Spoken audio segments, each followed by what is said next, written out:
제가 이 자연정을 여보 다시 말해서 의사가 못 고치는 병, 우리 이 세상 어느 병원에서도 어느 의학 박사도 고치지 못하는 병을 여러분 스스로 집에서 간단히 고치는 방법을 개발했다 이래 했을 때 이거 참 이거 말이 안 되는 이야기거든요.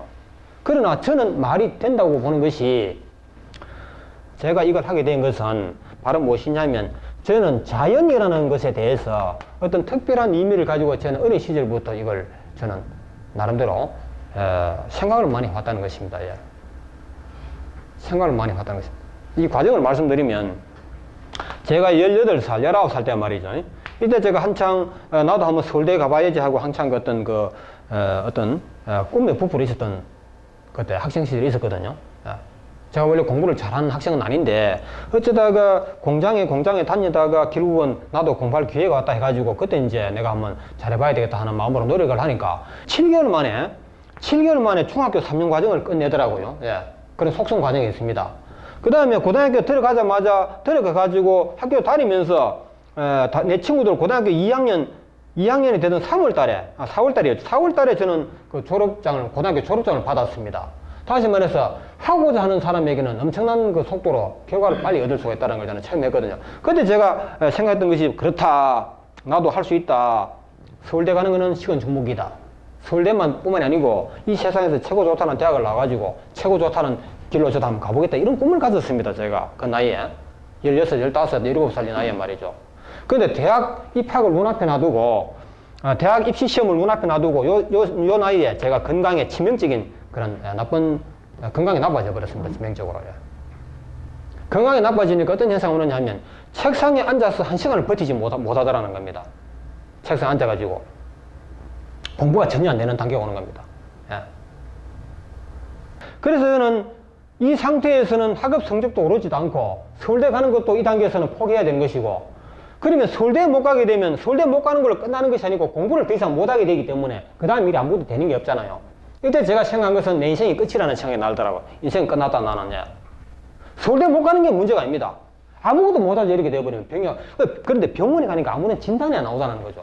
진단이 안 나온다는 것은 의사가 이 병을 치료할 수 없다는 것입니다. 그래서 저는 제 생애가 끝이 왔다 이렇게 생각하고 정말 그 어떤 극단적인 생각을 하게 되고, 여기서 저는 이 문제를 해결하기 위해 가지고 스님도 찾아가 보고 목사님도 찾아가 보고 말이죠. 성경책도 읽어보고 뭐 나름대로 해봤습니다. 죽는 게 무엇이고 사는 게 무엇인지 이런데 회의를 느껴가지고 이러다 보니까 저에게 어떤 발상이 떠오르느냐 하면 단지 사람이 죽고 사는 문제만 생각하는 것이 아니고 내가 서울대를 가야 된다, 대학을 가야 된다, 안 가야 된다, 가는 사람과 못 가는 사람의 차이는 무엇이냐, 가는 것과 안 가는 것이 무엇이 다르냐, 이런 근본적인 문제를 생각하다 보니까 삶에 대한 근본적인 문제를 생각하게 되는 겁니다. 여기서 저는 중요한 것을 저는 깨달았다고 보는 겁니다. 그 당시 제가 유명하다는 조영기 목사님의 강의도 전부 테이프 다 들어보고 말이죠. 뭐 어떤 그 부처님의 강의 된 이야기도 많이 들어보고 이렇게 했거든요. 그때 제가 어쨌든 저는 내린 것이 무엇이냐면 종교의 모든 해법도 자연에 있는 것이다. 이걸 제가 알게 됐는데, 제가 말하는 자연이라는 것은 바로 무엇이냐면요, 대학교 가는 것과 가지 않는 것의 차이점이 무엇이냐 이걸 두고 자꾸 생각을 하다 보니까 가는 것과 가지 않는 것은 같은 것이다. 대학을 합격하는 사람과 불합격해가지고 아주 그야말로 대학 시험에 떨어져 버리면 자살하는 사람 되지 않습니까? 그 자살하는 사람은 생각을 잘못해서 그런 것이지 대학을 가는 사람과 못 가는 사람은 같다 이 말입니다. 하느님의 관점에서는 평등하다는 거죠. 다를 바가 없다는 것입니다. 그런데 저는 이렇게 생각했습니다. 이 마당에 내가 대학을 가게 되면 나 대신 한 사람이 떨어져야 되지 않습니까? 그렇죠? 대학은 정원제이기 때문에 내가 서울대학을 가게 되면 나 때문에 다른 한 사람이 서울대학을 못 가게 되는 겁니다. 그래서 내가 세상을 살아가는데 서울대학을 가는 이 자체는 남에게 피해를 주는 것이다, 안 가는 것이 정답이다, 이런 결론을 내린 겁니다. 여기 발단입니다. 이거 무엇이냐면 왜 이런 결론을 내렸냐면 자연의 섭리에 대해서 제가 이걸 깊이 생각하다 보니까 이런 결론을 내리게 됐고, 제가 말하는 자연이라는 것은 우리가 물이 흐르고 하늘에 별이 반짝이고 물론 이런 것도 자연이겠지만요, 학교에서 우리가 배웠던 수학이지 않습니까? 수학의 진리도 저는 자연으로 보거든요. 수학의 진리. 그 수학의 평범한 이런 진리를 가지고 보면 세상의 모든 해답이 보이더라는 것이죠. 지금 우리가 정치적으로 노사분규도 물론이고 그 특히 뭡니까? 정규직과 비정규직 근로자들 이 알력이 심하거든요, 지금. 얼마나 문제가 큽니까? 정규직, 비정규직이야. 이런 것도 정치적으로 해결할 문제가 아니고 이 자연의 문제로 풀면 답이 금방 나오거든요. 나오는데 이것을 정치적으로 이용하는 사람들이기 때문에 계속 무지가 되는 것입니다. 예. 그 자연의 관점에서 풀면 이거 아무런 문제가 안 되는 것입니다. 예. 자, 이거는 제가 이런 말씀 왜 드리냐면 자연의 진리 속에 성경의 원리도 들어있고 부처님의 뭡니까 경전도 이 원리가 들어있다고 저는 그렇게 보거든요. 그래서 이 자연에 모든 답이 있다 이런 생각으로 저는 세상을 살면서 저는 어떠한 상황에 처하더라도 비관하지 아니하고 대학 못 간 것을 부끄럽게 생각하지 아니하고 예, 대학 들어간 사람을 우월하다고 보지 아니하고 예, 철저히 우리 신께서는 말이죠 인간의 평등을 보장하고 계셨다.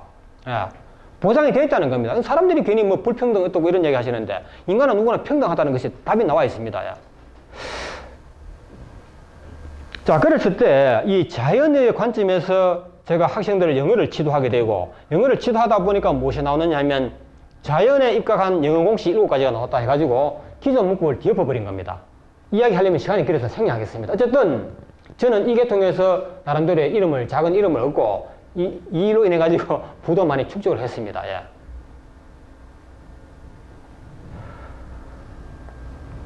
이 자연의 섭리에서 나온 것이거든요. 그래서 심지어는 토플 시험에서도 문법 문제가 출제 못하도록 기존의 방식은 전부 어거지다. 자연의 원리를 벗어나가지고 학자들이 어거지로 만든 법칙이라는 학자들이. 예. 그래서 그거는 쓰지 못한다. 더 이상 거기에 논해서 학생들이 문제를 내지 마라. 1차적으로 대학 입시시험과 학교 내신 성적에 그 문제를 못 내게 만들었고, 그 다음에는 세계적으로 치르는 토플 시험에도 문법 문제를 출제하지 않겠다는 공식적인 발표를 받아낸 겁니다. 예. 그 아시는 분은 아실 겁니다. 그 뉴스에 나온 자료도 다 있습니다. 예. 이게 바로 자연의 힘 때문에 그것이 가능하다는 것이거든요. 한국 사람이 영어를 제대로 할 줄도 못하는 한국 사람이 어떻게 영어의 문법을 그렇게 파고들 수 있느냐는 거죠. 미국 학자들이 연구해 놓은 그것을 뒤엎어버릴 수 있느냐는 거죠. 바로 그 자연의 힘이라는 것입니다. 예. 자연이라고 한다고 해서 뭐 어떤 거대한 것이 아니고 간단한 법칙이 있습니다. 자연의 법칙이에요. 자, 이러다 보니까 제가 우리 아버지께서 두통으로 내일 돌아가실지 모레 돌아가실지 모르는 그런 단계가 온 겁니다. 제가 일을 못해요. 얘야 좀 오너라. 내가 지금 죽을 것 같다. 예. 약국 약 먹다가 병원 처방을 받다가 말이죠. 온갖 몸부림을 낮추다가 결국은 두통 앓은 지 5년이 지나니까 더 이상 한계가 온다는 것입니다. 약을 먹어도 듣지 않는 단계가 온다는 것입니다. 예. 그 두통을 제가 치료를 해드렸단 말입니다.